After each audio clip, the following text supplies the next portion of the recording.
이게 현실일까요? 일본에서 실제로 한글이 번지는 장면, 제가 직접 목격했습니다. 저는 지금 일본 도쿄 한복판에서 아주 충격적인 소문을 듣게 되었습니다. 바로 일본에서 한글 열풍이 시작됐다는 거예요. 저도 처음엔 믿기 힘들었어요. 설마 일본에서? 일본어 한자도 벅찬데? 한글을? 그런데 정말이었습니다. 신주쿠역 지하철 스피커에서 한국어 안내방송이 나오고 하라주쿠 거리에서는 젊은이들이 한글로 쓴 팻말을 들고 다니는 거예요. 교실 안에서는 한글로 쓴 쪽지가 돌고 길거리 카페에서도 안녕하세요, 감사합니다, 이런 소리가 자연스럽게 들리는 거예요. 심지어 편의점에서 아르바이트하는 일본 대학생이 한글로 메모를 하는 모습까지 봤어요. 일본 문부과학성이 2023년 발표한 충격적인 조사 결과가 있습니다. 초등학생 10명 중 7명이 한자 학습 때문에 스트레스를 받는다고 답했어요. 더 놀라운 건 이 수치가 매년 증가하고 있다는 거였습니다. 한자 쓰기 시험에 울던 학생들이 이젠 한글로 일기를 쓴다는 뉴스까지 나왔어요. 도쿄 교육청이 발표한 또 다른 통계도 충격적이었습니다. 초등학교 4학년생의 40%가 한자 읽기에 어려움을 겪고 있다고 해요. 중학생조차 30%가 일상적인 한자를 제대로 쓰지 못한다는 조사 결과도 있었어요. 어떻게 이런 일이 가능할까요? 정말 현실일까 싶은 생각이 들었죠. 저는 직접 일본 현지에서 이 현상을 목격했고 당사자들을 만나서 인터뷰까지 해봤습니다. 도쿄, 오사카, 교토 등 주요 도시를 직접 돌아다니며 확인한 결과였어요. 돌아온 대답은 정말 뜻밖이었어요. 그들이 한글을 배우는 이유는 간단했습니다. 한자는 너무 복잡해서 매일 힘들었는데 한글은 쉬워서 금방 읽고 쓸 수 있다는 거였습니다. 실제로 일본 초등학생이 외워야 할 상용 한자는 무려 2136자예요. 여기에 더해 일상생활에서 쓰이는 한자까지 포함하면 3000자가 넘어갑니다. 거기에 히라가나 46자, 가타카나 46자까지. 총 3092개의 문자를 익혀야 하는 거예요. 저도 이 숫자를 정확히 계산해 봤을 때 깜짝 놀랐어요. 아침에 등교하면 한자 시험부터 시작하고 매일 수십 개씩 반복해서 써야 한다고 하더라고요. 방과 후에도 한자 학원에 가서 추가로 공부하는 아이들이 대부분이라고 해요. 특히 저의 일본인 친구 요시다 상도 이런 고백을 했어요. 어릴 때부터 한자 외우느라 진짜 울었는데 요즘은 그냥 한글이 더 좋다고 말했어요. 요시다 상은 도쿄대학교 재학생인데도 여전히 한자 때문에 고생한다고 하더라고요. 공감된다면 좋아요 한 번만 눌러주세요. 사실 저도 일본인 친구들이 한글 공부하는 모습이 신기하기도 했고 한편으론 묘하게 뿌듯했습니다. 제가 모국어로 쓰는 글자가 저렇게 누군가에겐 희망이 될 수도 있구나 하는 생각이 들었거든요. 처음엔 단순한 유행일 줄 알았어요. 하지만 직접 조사해보니 이건 일시적인 현상이 아니었습니다. 체계적이고 과학적인 이유가 있었던 거죠. 하지만 그와 동시에 궁금증이 생겼죠. 정말 한글은 그토록 쉽고 또 한자는 그렇게 큰 벽일까요? 그리고 한글을 받아들인 일본 아이들, 어른들, 사회는 도대체 어떤 변화를 겪고 있는 걸까요? 오늘 영상에서는 제가 일본 현지에서 직접 본 것, 그리고 듣고 느낀 모든 이야기를 전해드릴게요. 특히 한 가정의 기적 같은 변화를 중심으로 말이죠. 그럼 지금부터 일본 한자 소멸 사태, 그리고 한글 열풍의 충격적 진실을 시작합니다. 저는 이 놀라운 현상의 중심에 있던 한 고등학생을 만났습니다. 바로 세타가야 여자고등학교 2학년 나카무라 히나라는 학생이에요. 히나는 평범한 일본 고등학생이었습니다. 키 162cm의 긴 머리를 하나로 묶은 채 학교 신문 기자로 활동하며 매일 친구들과 스마트폰으로 메시지를 주고받는 그런 아이였죠. 히나가 다니는 세타가야 여자고등학교는 도쿄에서도 꽤 유명한 학교예요. 1년에 도쿄대학교에 20명 정도 진학하는 명문 사립학교죠. 그런 학교에서도 한자 때문에 고생하는 학생들이 많다는 게 놀라웠어요.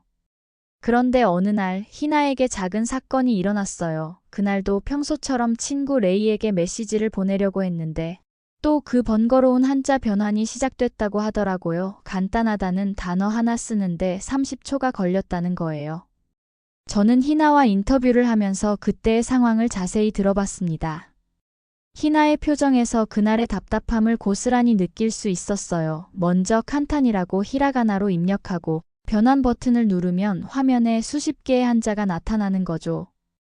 비슷해 보이는 한자들이 주르륵 나열되는 거예요. 그 중에서 올바른 한자를 찾아야 하는데 특히 스마트폰의 작은 화면에서는 한자들이 너무 비슷하게 생겨서 더욱 헷갈린다는 거예요.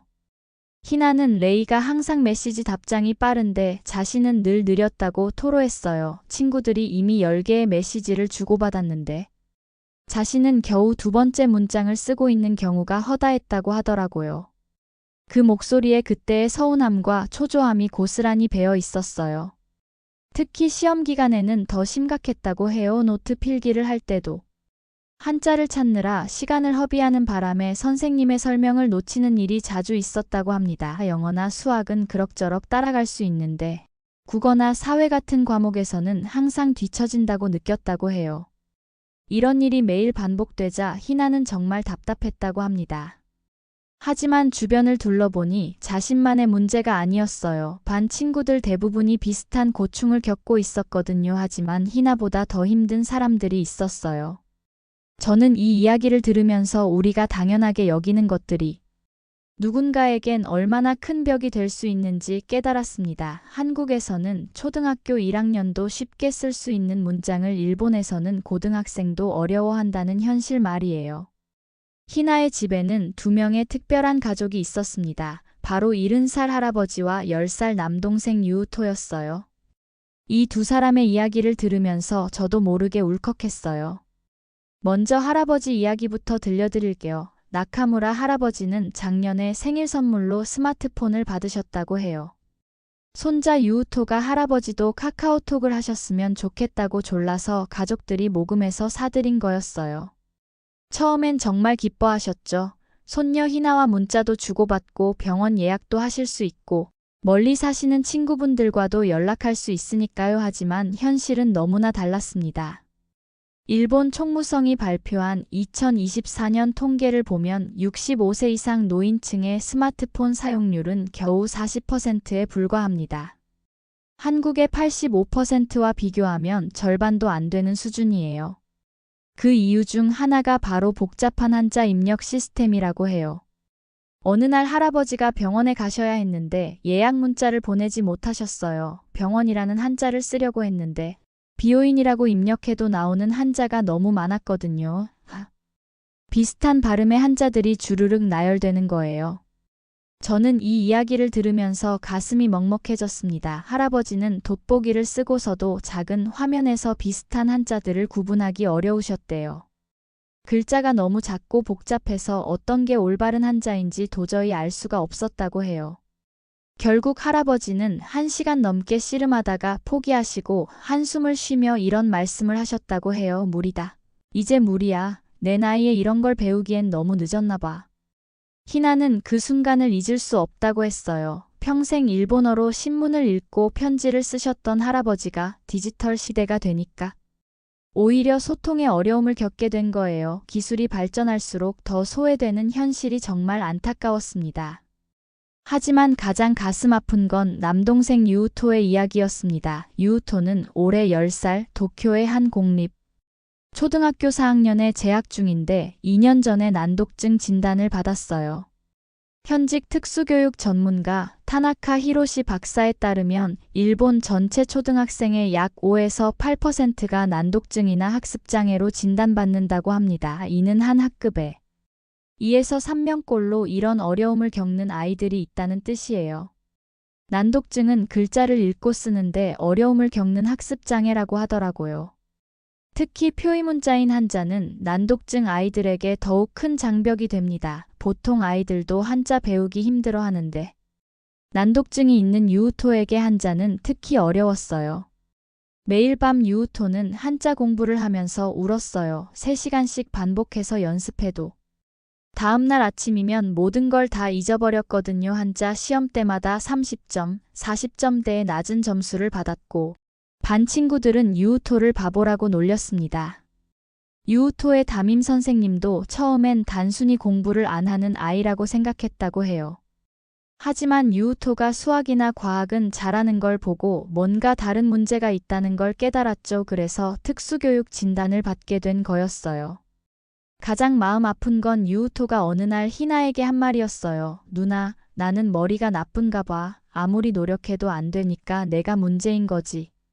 이런 말을 10살 아이가 한다는 게 얼마나 가슴 아픈 일인지. 저는 이 이야기를 들으면서 가슴이 무너지는 기분이었습니다. 어린아이가 자기 자신을 그렇게 생각하다니. 이건 정말 유우토의 잘못이 아니라 우리가 쓰는 문자 시스템이 너무 복잡한 게 아닐까 하는 생각이 들었어요. 실제로 교육 전문가들은 일본의 문자 시스템이 학습장애 아동들에게 특히 큰 부담을 준다고 분석하고 있어요. 한자, 히라가나, 가타카나를 모두 익혀야 하는 삼중 부담 때문이라는 거죠. 그러던 어느 날 밤 희나에게 운명적인 순간이 찾아왔습니다. 때는 2024년 4월 말 벚꽃이 지고 새 학기가 시작된 지 한 달쯤 되었을 때였어요. 희나는 침대에 누워서 유튜브를 보고 있었는데 요즘 푹 빠진 K-팝 아이돌 그룹 뉴진스의 직캠 영상이었어요. 희나는 K-팝을 좋아하게 된 지 반년 정도 되었다고 해요. 처음엔 단순히 멜로디가 좋아서 듣기 시작했는데 점점 가사의 의미도 궁금해지고 멤버들의 브이로그도 보게 되었다고 하더라고요. 영상 아래 댓글들을 보니까 한국 팬들이 정말 많더라고요. 전 세계에서 올라온 댓글들 중에서 한국어 댓글이 절반 이상을 차지하고 있었어요. 희나도 그들과 소통하고 싶었지만 한국어를 모르니까 무슨 말인지 하나도 알아들을 수 없었죠. 그때 문득 한국 팬들의 댓글을 자세히 보니까 정말 신기했다고 해요. 일본어의 복잡한 한자와는 완전히 다른 모습이었어요. 동그라미, 세로줄, 가로줄 같은 간단한 모양들이 조합되어서 글자를 만드는 거예요. 사랑해요를 뜻하는 사랑해요, 예쁘다를 뜻하는 예쁘다. 이런 댓글들을 보면서 희나는 한 가지를 발견했어요. 일본어처럼 복잡한 한자도 없고 히라가나 가타카나처럼 외워야 할 글자도 그렇게 많지 않아 보였습니다. 호기심이 생겨서 인터넷으로 한국어에 대해 검색하기 시작했어요. 그때 처음 알게 된 게 한글이라는 이름이었습니다. 위키피디아에서 한글을 검색해보니 정말 놀라운 내용들이 나왔어요. 검색 결과를 보고 희나는 충격을 받았어요. 한글은 자음 14개와 모음 10개, 단 24개의 글자로 모든 소리를 표현할 수 있다는 거예요. 반면 일본어는 히라가나 46개, 가타카나 46개, 거기에 상용 한자 2136개까지. 저 역시 직접 외국인들에게 한글을 가르쳐본 경험이 있는데요.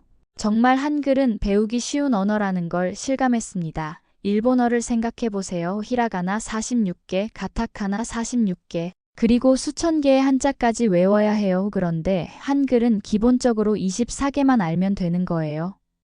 더 놀라운 건 한글의 과학적인 구조였어요. 희나가 찾아본 자료에 따르면 기역은 혀가 목구멍에 닿는 모양을 본 것이고 니은은 혀가 윗잇몸에 닿는 모양을 본 것이래요. 리을은 혀가 구르는 모양, 미음은 입술이 다물어진 모양을 본 거였어요. 그냥 무작정 외우는 게 아니라 발음하는 입 모양과 혀의 위치에 따라 글자 모양이 결정된다는 원리가 있는 거였습니다. 이런 체계적인 문자는 세계에서 한글이 유일하다고 했어요. 저는 한국에서 오랫동안 살아오면서도 이런 과학적 원리를 새삼 깨닫게 되었어요. 우리가 당연하게 여기는 한글이 이렇게 체계적이고 과학적인 문자라는 걸 말이죠. 외국인의 시각에서 보니 더욱 놀랍더라고요. 언어학자 김영수 교수는 한글이 세계에서 가장 과학적인 표현 문자라고 평가했습니다. 발음 기관의 모양을 본떠 만든 문자는 한글이 유일하다고 하더라고요. 유네스코도 한글을 세계기록 유산으로 등재하며 그 우수성을 인정했죠. 희나는 계속 검색하다가 세종대왕이라는 왕이 백성들을 위해 한글을 만들었다는 이야기도 발견했어요. 훈민정음이라는 원래 이름으로 1443년에 창제되었다는 내용이었죠. 훈민정음 해례본에 나온 서문을 읽어보니 더욱 감동적이었다고 해요. 나라의 말이 중국과 달라서 한자와 서로 통하지 않으니 이런 까닭으로 어리석은 백성이 말하고자 하는 바가 있어도 마침내 제 뜻을 능히 펴지 못하는 사람이 많다. 이 문장이 한글을 만든 진짜 이유를 설명한 거예요. 백성들이 말하고 싶은 것이 있어도 제대로 표현하지 못한다는 것을 안타까워한 왕의 마음이 담겨 있었죠. 희나는 이 부분을 읽으면서 소름이 돋았다고 해요. 500년 전 조선의 왕이 고민했던 문제가 지금 자신의 가족에게도 똑같이 일어나고 있는 거였으니까요. 할아버지가 문자를 못 보내시고 유우토가 글을 읽는데 어려움을 겪는 것처럼요. 저는 이 부분에서 정말 뿌듯한 마음이 들었습니다. 우리 조상들의 지혜가 500년이 지난 지금도 다른 나라 사람들에게 도움이 되고 있다니 말이에요. 세종대왕의 백성. 사랑 정신이 국경을 넘어 전해지고 있는 거죠. 여러분도 가족 중에 한자나 글자 때문에 힘들어한 분 있으셨나요? 댓글로 알려주세요. 희나는 그날 밤 정말 잠이 안 왔다고 해요. 새벽 2시가 넘어서까지 한글에 대해 공부했어요. 유튜브에서 한글 발음 강의를 찾아보니 정말 많더라고요. 외국인들을 위한 한글 교육 영상들이 수백 개씩 올라와 있었어요. 희나는 그 중에서 일본인을 위한 한글 강의를 찾아서 보기 시작했어요. 처음에는 모양이 낯설어서 어려울 줄 알았는데 생각보다 이해하기 쉬웠어요. 기역 더하기 아 하면 가, 니은 더하기 아 하면 나 정말 마치 수학 공식처럼 규칙적이었습니다. 일본어 한자는 온요미와 쿤요미라는 두 가지 읽기 방법이 있어서 더욱 복잡한데 한글은 보이는 대로 읽으면 되니까 훨씬 간단했어요.